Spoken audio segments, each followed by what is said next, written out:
មានអនុស្សាវរីយ៍ជាច្រើនពេលដែលលោកខែរះឡើង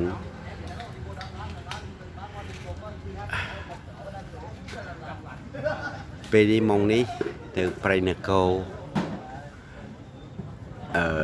សាធារណរដ្ឋសង្គមនិយមវៀតណាមក៏ប៉ុន្តែថ្ងៃហ្នឹងអូព្រះច័ន្ទភ្លឺណាស់ដល់អញ្ចឹងហើយជូនពរអ្នកទាំងឡាយសុខភាពល្អ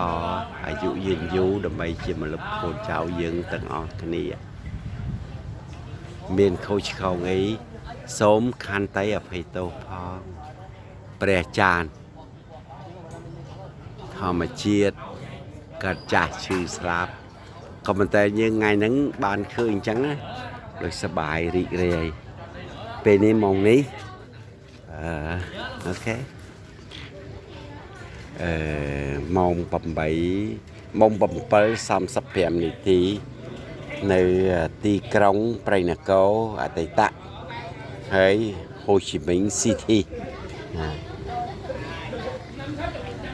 ជូនពរអ្នកទាំងឡាយក្នុងឱកាស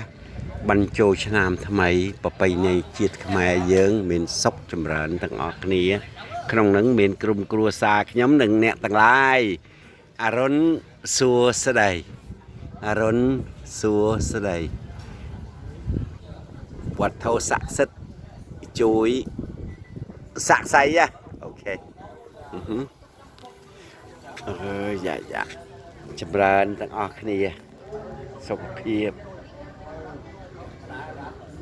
អ្វីយើងបានទាំងអស់